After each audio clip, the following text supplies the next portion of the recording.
Now part of the Darkcast network. Welcome to Indie Podcasts with a dark side. On the morning of May 2nd, 2001, Leslie Preer didn't show up for work. She worked at an advertising production company called Specialties, Inc., and not showing up without calling was out of character for her. She wasn't answering her phone either, and her boss grew concerned enough that he called Leslie's husband, called Sandy Preer.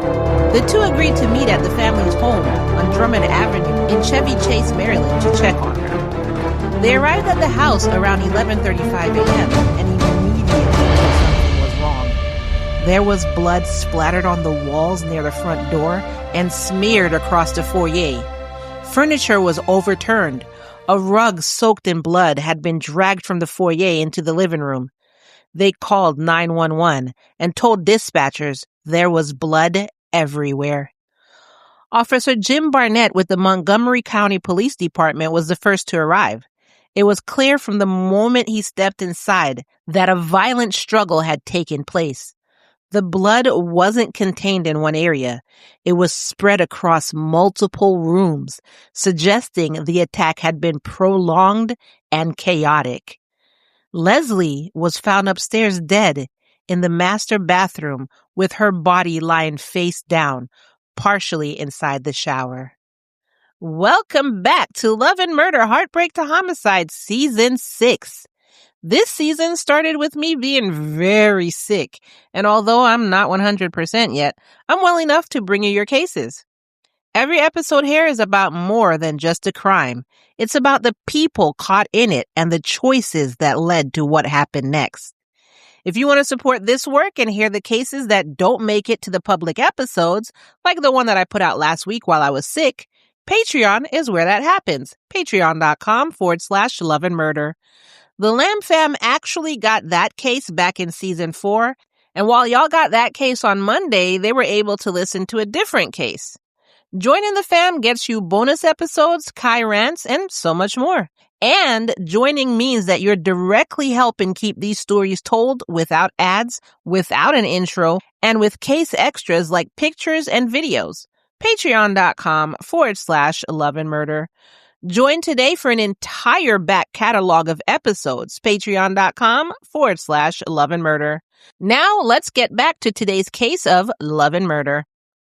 Investigators quickly determined that Leslie hadn't been killed in the bathroom. The blood pattern showed that she had been attacked downstairs near the foyer. Her head had been slammed into the floor with enough force that the sharp edges of the shoe molding left distinct V-shaped lacerations in her scalp. She had also been strangled. The medical examiner later ruled her cause of death as blunt force trauma and strangulation. The scene also showed signs of a cleanup attempt. Leslie's body had been moved to the shower, likely in an effort to wash away blood and stop it from dripping through the house. Luminescence testing later revealed blood in the dining room, a hallway, a kitchen sink, a downstairs bathroom sink, and inside a trash can. Someone had tried to scrub the scene before leaving. Now, looking around, there were no signs of forced entry. The fact immediately narrowed the focus of the investigation. Whoever killed Leslie likely knew her or had been let inside of the house. Leslie was 49 years old, born in Rhode Island in 1952. She married Sandy in 1974, and together they raised their daughter, Lauren. Lauren was 24 years old at the time of the murder and was extremely close to her mother. In the days following the killings, detectives focused their attention on Sandy. He gave taped interviews to police and admitted the marriage had been strained. He talked openly about Leslie's drinking and said it had become difficult to deal with. Quote, "Leslie was an absolute love, beauty, when she didn't drink. She would have a lot. And in all honesty, it's one of the reasons why I'd come home late because it was getting hard to deal with." When asked about violence, he admitted there had been one incident. Quote, "The most violent ever got was I'd grab her and just say, 'You gotta snap out of it,' like grabbing her by her shoulders. He described hitting a wall during this confrontation, which caused Leslie to burst into tears. Quote, "I'm thinking, God, what am I doing?" So I pretty much controlled myself to where I just was not going to go there. When pressed about possible discussions of ending the marriage, Sandy insisted, quote, "We never seriously discussed it before. We loved each other dearly. There were times where I'd say, 'Screw you, I'm divorcing you.' To me, that's not a discussion." Sandy also struggled to account for his movements the night before Leslie was found. Which, I mean, you don't go through your day trying to remember what you did the day before just in case something happened and police have to ask you, where were you on the night of January 20th? You know what I'm saying? You don't really... So I can understand why he couldn't really remember his movements. He's just been through a traumatic experience, finding his wife dead, and then y'all are just asking him all these questions, and he hasn't really processed the fact that his wife is dead. You know what I'm saying? So this whole struggle to account for his movements the night before Leslie was found, I kind of understand it. Sandy told detectives that he had been running errands, including a trip to the dump and visits to multiple stores trying to find a battery charger. Detective Allison Dupuy described his behavior as, quote, "just a little bit suspicious," and noted that it seemed as though he was trying to create an alibi. A neighbor added to that suspicion. The neighbor told police that the night before Leslie's body was discovered, every light in the house was on, but the drapes were closed. He said that wasn't normal for the prayer house. Okay, like, how nosy are you, though? Like, for real. Do you look at my house every single night and document when my lights are on and when my lights are off? Like, I couldn't even tell you the light pattern of my neighbors. Anyway, Sandy agreed to take a polygraph test, and he failed it. At the time, the failure carried weight. I mean, the failure would still carry weight today. Don't act like people don't go off of polygraph tests. To investigators, it appeared to confirm what the circumstantial evidence was already suggesting, and the husband became the center of the case. However, surprising them, Sandy was forthcoming about the failing the test. Investigators noted that his openness about the failed polygraph was unusual, as most suspects would typically conceal such information. Also, the physical evidence told a completely different story.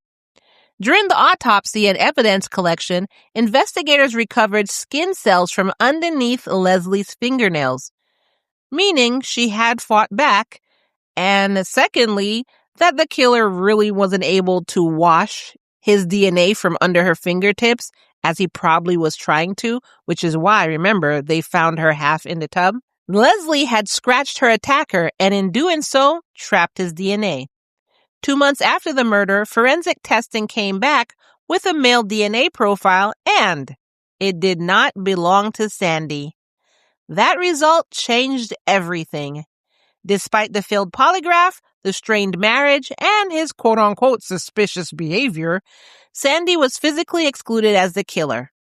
Detective Tara Augustine said the polygraphs are tricky and that he likely failed because of his high stress of being a murder suspect, which I could totally see.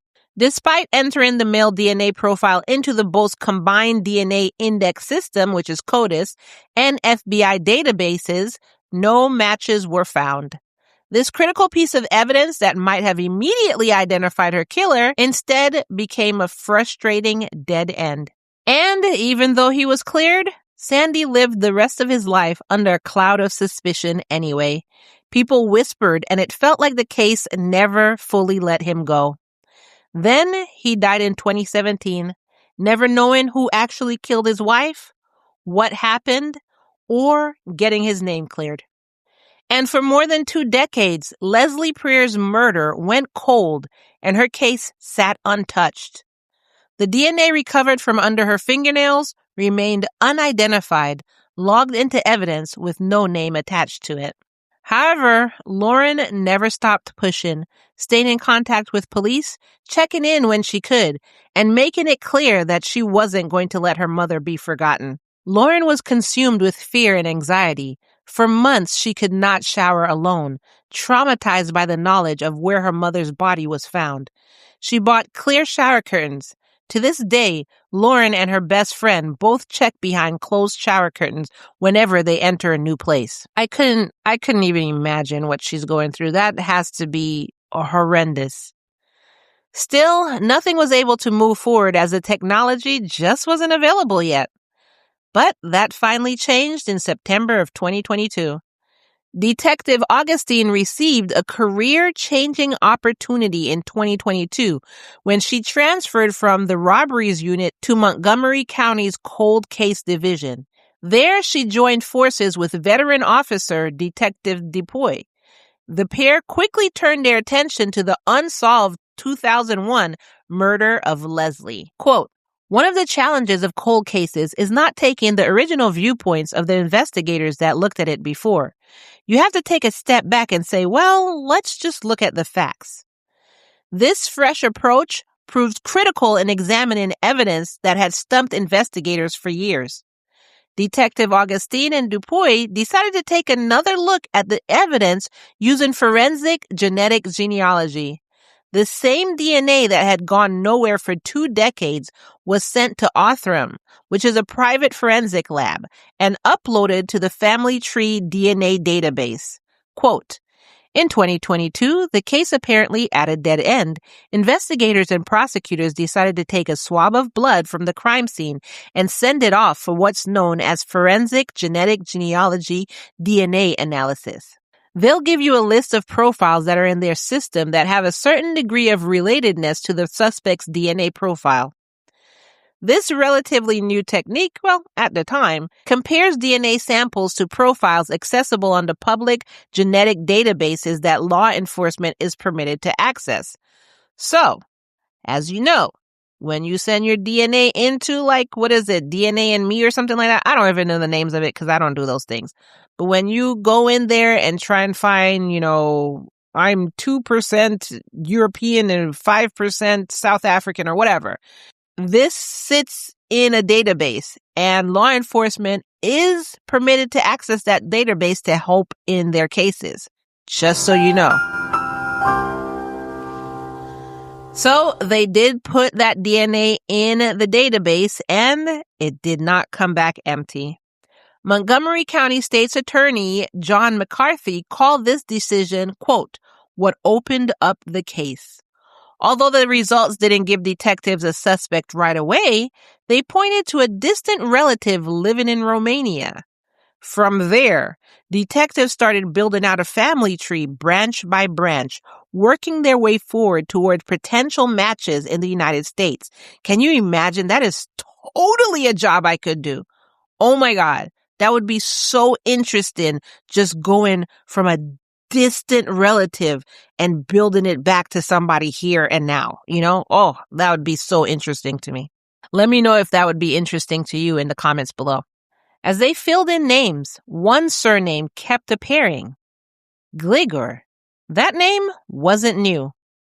When detectives went back through their original case files, they found a tip from January 2002, almost a year after Leslie's murder. A neighbor had suggested that Lauren's former boyfriend, Eugene Gligor, should be looked at. At the time, the tip went nowhere. Eugene had dated Lauren when they were both 15 years old and attended Bethesda Chevy Chase High School. Through that time, and even to recent days, the families were close and Eugene had been welcomed into the Prayer home. He attended family dinners, game nights. He was someone they trusted. By 2001, Eugene and Lauren had been broken up for years, but he was still a familiar presence in their lives, someone who would not have raised alarm bells if Leslie had opened the door and seen him standing there. Detectives now had a direction, but suspicion alone wasn't enough. Eugene had never been arrested for a felony, so his DNA wasn't in CODIS, and there was no legal basis to compel a sample.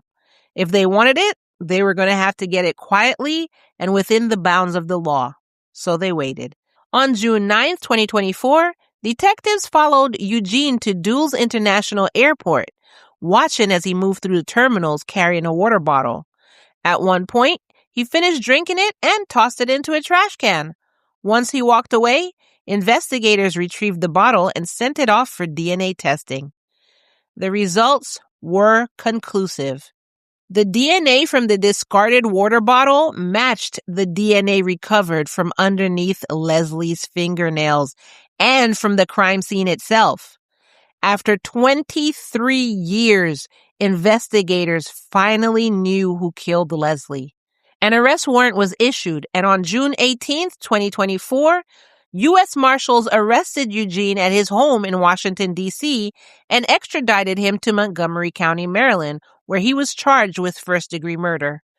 When Lauren learned about who had been arrested, the shock was immediate. Can you imagine some random ex-boyfriend who your family loved and trusted? Can you imagine? I can't even. I can't even. Eugene wasn't a stranger or a random intruder. He was someone she had once loved, someone she had seen as recently as a year earlier when they ran into each other at a restaurant. She later said that they spoke briefly and nothing about the interaction felt unusual. Some people are just diabolical. How can you look somebody in the eye knowing that you committed this crime and act like nothing happened? It's pretty unreal, she said. She would later describe him as a wolf in sheep's clothing, which I completely agree with her description. For nearly a year after his arrest, Eugene maintained his innocence, steadfastly denying any involvement. However, as the weight of scientific evidence mounted against him, he couldn't continue with his story of innocence. This piece of trash knew he did this, looked this girl in her eyes, knowing he took the most important person away from her. Then even when he was arrested because your DNA was under her finger tips, he's still saying he's innocent. Piece of trash. Then I guess, when they're saying, look, all the evidence points to you, there's nothing you could say to deny it. Like, unless you can figure out why your DNA is under her fingertips, which, he could really come up with an excuse as to why, you know what I'm saying? And to why his DNA was all over the house. He could come up with an excuse, but instead, in a dramatic shift, Eugene eventually abandoned his denials and instead claimed that he had experienced, quote, blackouts during the period surrounding Leslie's murder. So now we're going to play the mental health game. As the case moved forward, Eugene chose not to take it to trial. In May 2025, the then 45-year-old pleaded guilty to second-degree murder, a decision that spared him the risk of a life sentence that could come with a first-degree conviction. I have conflicted feelings about plea deals. If Lauren said she didn't want to take it to trial, like she couldn't go through that, then I would agree with the plea deal. But if Lauren said, no, screw all that, we're going to trial, I want this guy to spend his life in prison or something like that, then I would have taken it to trial and not given him the decision of what he wanted to do. You know what I'm saying? You had all the evidence there. If you had taken it to a jury, you could have won. So instead, they decided they weren't taking it to trial. I don't know if Lauren had anything to do with that, but they didn't take it to trial, and he pleaded guilty to second-degree murder, even though it was first-degree murder, in my opinion. I'm going to say in my opinion. And so he wouldn't be at risk of getting a life sentence. So because he did that, no trial and sentencing took place on August 28, 2025, before Judge David Lease. Prosecutor Donna Fenton and Joni Mount laid out what Leslie endured, describing the attack as painful, protracted, and terrifying. They remained deeply skeptical of Eugene's claimed memory loss, and in their sentencing memorandum, they described his lack of memory as, quote, convenient, and pointed to his actions after the murder, cleaning up the blood, disposing of evidence, moving Leslie's body, washing blood from the sinks, and fleeing the scene and the state as proof that he attempted to cover up his crime. I agree. That's what I was going to go back and say. I was going to say this is pretty damn convenient, and then I was going to go back and point it to all of those things too. They asked the court to impose the maximum sentence of 30 years. They also made one point clear. Eugene had still never explained why he even did this. So if he does get the 30 years, then he'll get out at what, 75? I mean, Eugene's attorney, Isabel Requeen, argued for a lighter sentence of 10 years. Are you kidding me? She painted a picture of a man who had suffered childhood trauma and struggled with severe substance abuse. So have a lot of people, and that didn't lead them to murdering their ex-girlfriend's mothers. What? The defense claimed that on the night of the murder, Eugene had engaged in heavy drinking and cocaine use. They argued that he had blackouts and that the murder was a tragic aberration rather than a premeditated act. When it was his turn to speak, Eugene addressed the court and the Pryor family directly. Tearfully, he claimed a lack of memory regarding the actual killings. Quote, I vaguely remember leaving the Pryor house in the morning, but the rest is a blur. I know Lauren and Leslie's family want to know why I was there and what happened. I'm sorry. I'm unable to remember and provide an explanation. You know why I don't take that, I had a blackout crap? Because he would have said that from jump instead of trying to just say he was innocent. He would have just said that from jump. So that's why I don't believe this one either. Judge Elise, he didn't believe it either. He was not persuaded. And he called the murder horrific and said he was, quote, trying to make sense of the senseless. While he acknowledged Eugene's struggles with addictions, he basically said, like Kai said, millions of people go through that, and his later efforts at recovery through Alcoholics Anonymous, he made it clear that those factors were outweighed by the brutality of the crime. Quote, this was a personal crime. There was blood everywhere. Eugene was sentenced to 30 years in prison with all but 22 years suspended. Judge Lease decided to go above the state sentencing guidelines of 10 to 18 years. Eugene was also ordered to undergo mental health treatment and was barred from ever having any contact with the Pryor family. As Judge Lease announced the sentence, the courtroom erupted in emotion. Cheers and calls of thank you came from Leslie's supporters among the 60-plus attendees. Prosecutors Fenton and Mount had characterized the proceeding as a day of reckoning. For Lauren, the sentence brought a complicated kind of closure. The truth finally cleared her father's name years after his death, ending the quiet suspicion that had followed him for the rest of his life and his death. But the betrayal of a former love and the brutality of her mother's death remains with her. Quote, today is a good day, Detective Augustine said outside the courthouse. It's bittersweet because the family has lost someone that was really great, but it's good to see the hard work has finally paid off. Leslie's killer is finally behind bars, caught by the persistent love of a daughter, the dedication of cold case detectives, and a discarded plastic water bottle. What did you think about this case? Let me know your thoughts in the comments below. And speaking of your comment, in relation to last week's case, Vicky Stevenson. Hi, Vicky! I'm so happy to see you still here in season 6. Anyway, Vicky Stevenson said, unfeckin' believable. Rolly eyes emoji and cursing emoji. Which, Vicky, that's literally how I felt when I was going through that case. If you missed the last Monday's case and you don't know why she said that and why she's rolling her eyes and cursing, then here's a quick synopsis. When Hollywood actress Dominique Dunne landed her breakout role in Poltergeist, her future looked unstoppable until love turned deadly.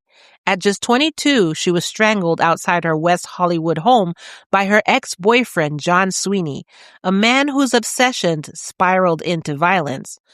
But what followed was almost as shocking as the murder itself. How did a confessed killer serve less than 4 years for taking her life? If you missed this case, the link is in the show notes below. And yes, that Poltergeist. This was an actress that was in Poltergeist, and she was murdered, and this case is about her murder. Take a listen to that insane case. The link is in the show notes below. And that is all I have for you today. I'm curious what stood out to you about the case of Leslie Prior and what didn't sit right with you, or what questions you're still carrying from this case. Let me know your thoughts in the comments below, or visit us in the Patreon and leave your thoughts over there. Patreon.com/Love and Murder. You can sign up for free, or you could choose a paid tier to join the Lamb Fam.